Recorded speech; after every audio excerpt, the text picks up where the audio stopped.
Assalamualaikum warahmatullahi wabarakatuh. Perkenalkan, nama saya Meliana Sri Agustin dengan NPM 2023025003. Di sini saya akan mempresentasikan terkait melaporkan dan mengevaluasi penelitian untuk memenuhi tugas mata kuliah metodologi penelitian.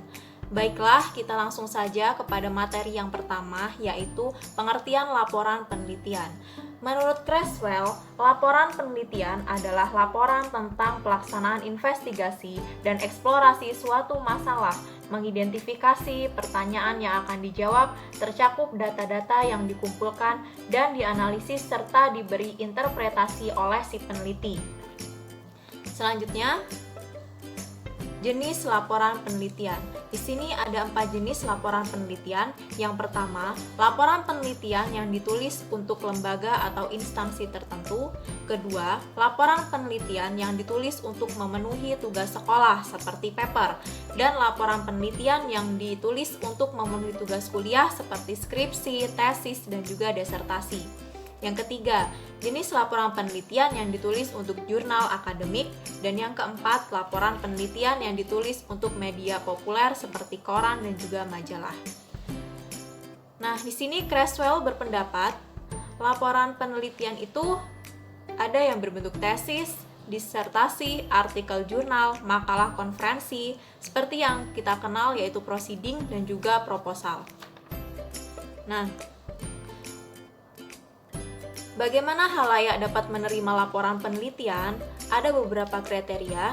Yang pertama, yaitu standar penelitian, metode yang digunakan. Jadi standar di sini maksudnya pendekatan apa yang kita ambil ketika kita melakukan penelitian. Ketika kita mengambil pendekatan kualitatif, maka standar yang kita pilih harus memenuhi standar pendekatan kualitatif. Dan apabila kita mengambil standar pendekatan kuantitatif, maka standar yang harus kita penuhi adalah standar pendekatan kuantitatif. Selanjutnya, hasil yang kita dapat itu harus mudah dipahami. Dan yang ketiga, segera dapat diaplikasikan sebagai referensi bagi seseorang yang ingin mengaplikasikan penelitian kita. Dan yang terakhir yaitu memiliki sistematika yang jelas. Jadi laporan penelitian itu harus disusun secara sistematik dan juga jelas. Selanjutnya yaitu ada ciri-ciri laporan penelitian. Nah, ciri-ciri yang pertama yaitu objektif. Maksud dari objektif di sini adalah penulis mengungkapkan sesuai apa adanya, yaitu sesuai fakta dari lapangan dan juga sesuai data. Dan juga penulis tidak mengada-ngada hasil yang diperoleh. Selanjutnya yang kedua yaitu secara sistematis. Maksud di sini yaitu tulisan menurut alur pemahaman yang runtut dan juga berkesinambungan. Yang ketiga, jelas. Jelas di sini maksudnya segala informasi yang ditulis pada laporan itu dapat mengungkapkan sesuatu secara jernih. Dan yang keempat yaitu terbuka. Jadi laporan penelitian itu selalu dapat menerima pembaharuan apabila ada pendapat baru yang lebih baik dan kebenarannya dapat diuji melalui kritik dari pihak lain. Selanjutnya yang kelima yaitu logis. Jadi laporan penelitian itu keterangan yang diungkapkan harus memiliki argumentasi yang dapat diterima oleh akal sehat, runtut, dan juga nalar. Selanjutnya yaitu bagaimana kita harus menyusun laporan penelitian.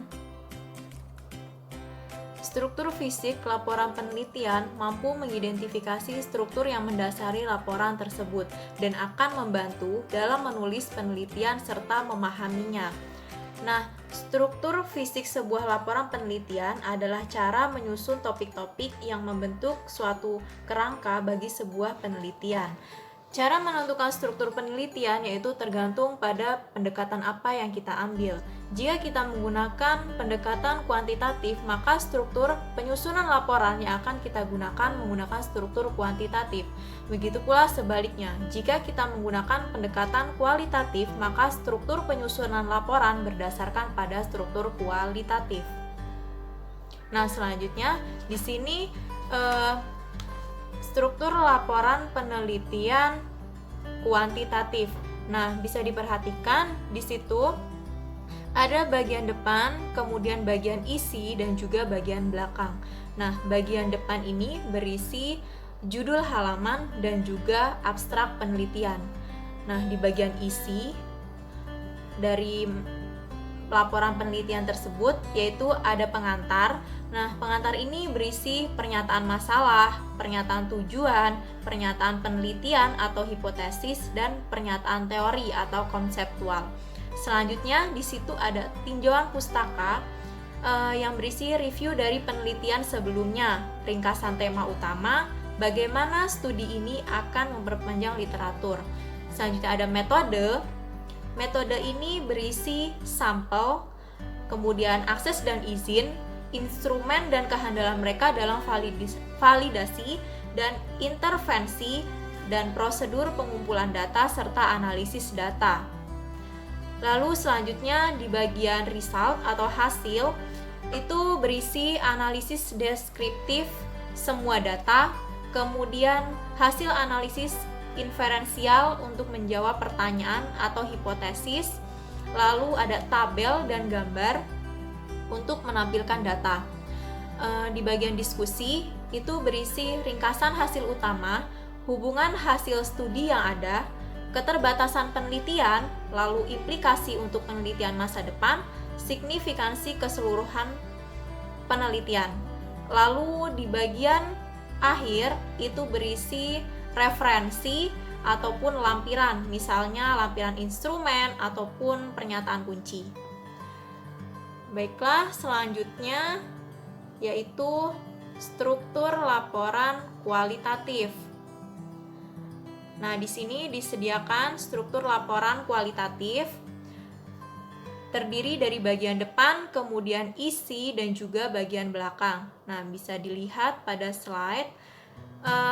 Pada bagian depan itu berisi halaman judul, kemudian kata pengantar dan ucapan terima kasih, itu opsional. Kemudian daftar isi, ada daftar tabel, daftar angka, dan juga abstrak penelitian.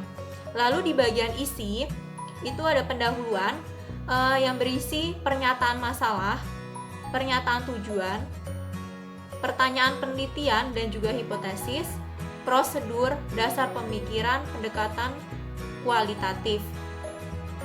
Kemudian berisi sampel dan situs, akses dan izin, strategi pengumpulan data, dan analisis temuan. Lalu di bagian hasil itu mendeskripsikan tempat dan individu dan juga analisis tema.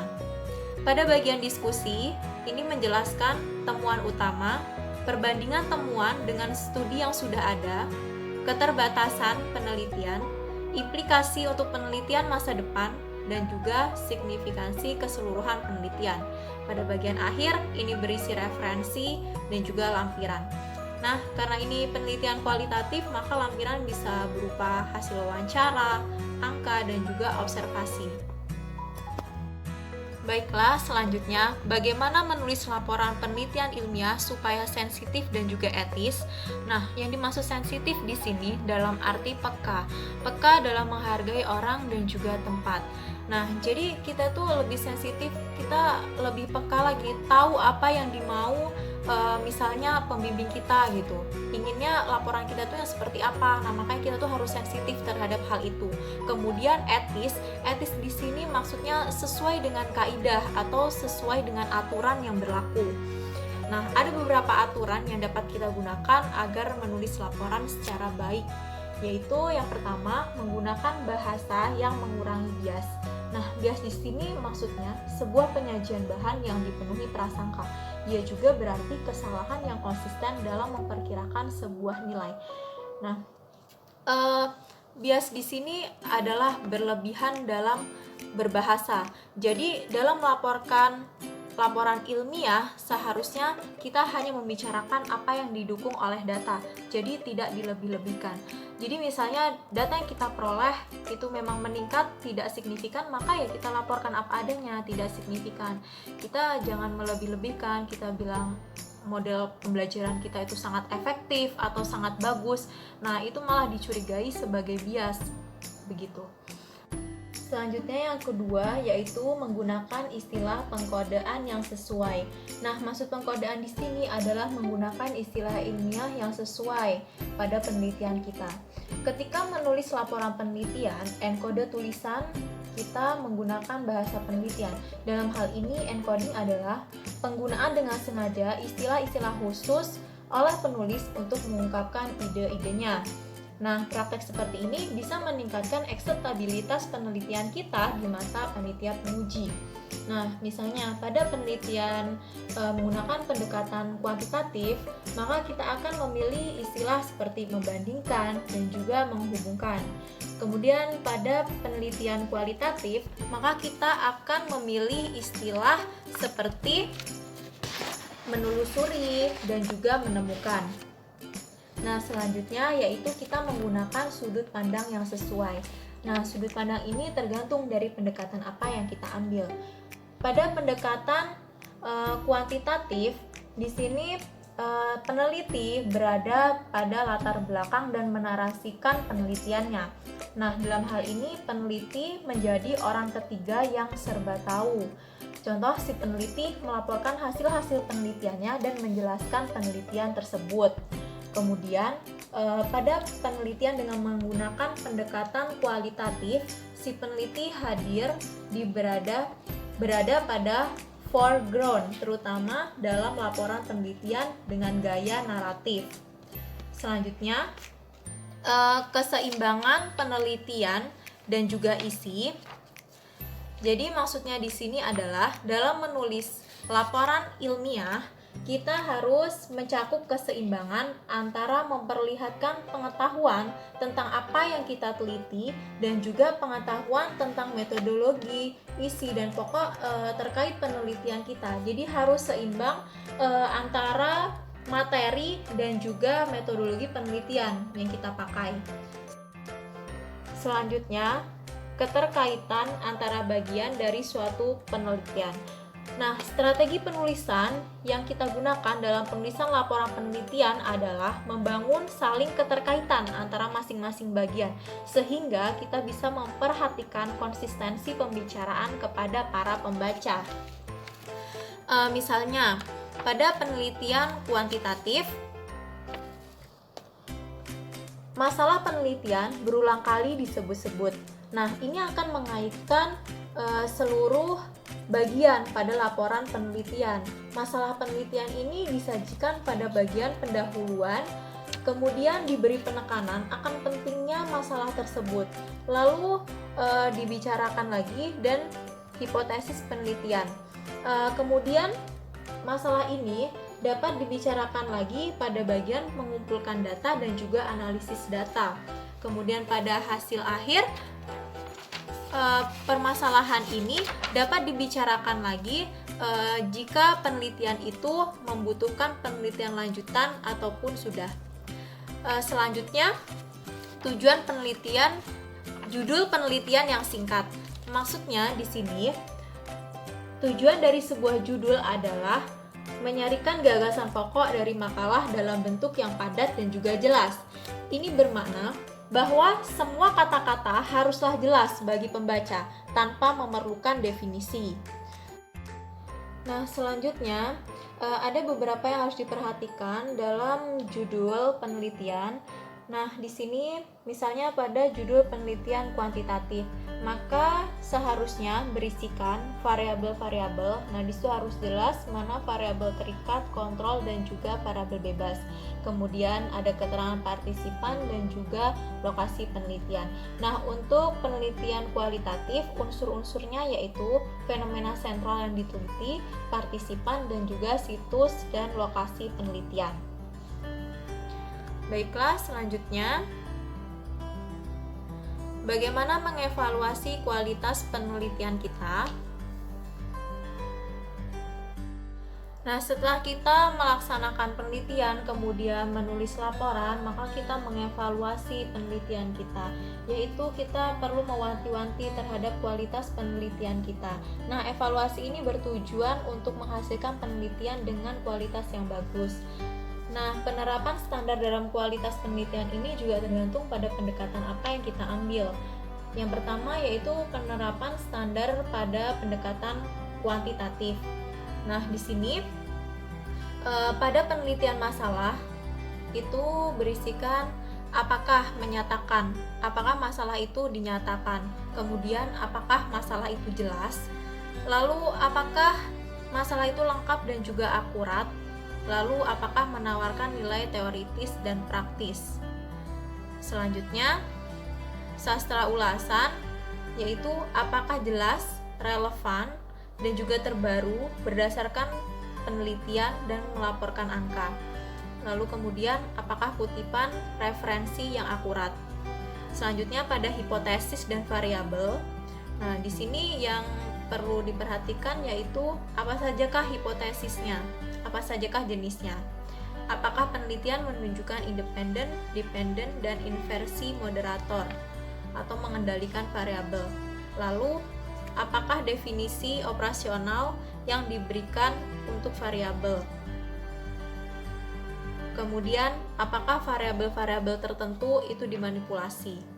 Pada desain, apakah desain studi teridentifikasi. Lalu, apakah nilai dari langkah-langkah valid dapat diandalkan, dan apakah statistik yang dipilih itu tepat. Selanjutnya, pada temuan dan juga diskusi, adakah temuan masalah? Apakah temuan penting dan signifikan? Kemudian, melakukan diskusi laporan kesimpulan, dan apakah mereka konsisten dengan hasil. Lalu selanjutnya, apakah bagian diskusi menawarkan interpretasi yang wajar? Lalu, yang terakhir, apakah bagian diskusi menyarankan implikasi yang masuk akal tentang apa yang harus dilakukan pada hasil penelitian? Baiklah, selanjutnya penerapan standar yang tepat pada pendekatan kualitatif. Nah, di sini ada 3 pendekatan yang digunakan, yaitu kriteria filosofi atau kriteria filsafat, lalu kriteria prosedural, dan kriteria partisipasi dan advokasi. Nah, di sini peneliti yang menggunakan pendekatan kualitatif tidak mengevaluasi dengan 3 kriteria tersebut, akan tetapi memilih salah satu.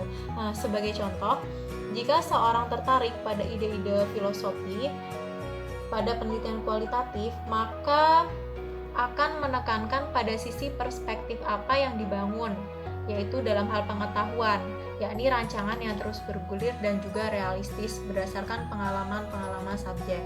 Nah, jika tertarik pada prosedural, maka akan lebih menekankan pada pentingnya pengumpulan data yang tepat dan juga cermat, dan juga data analisis.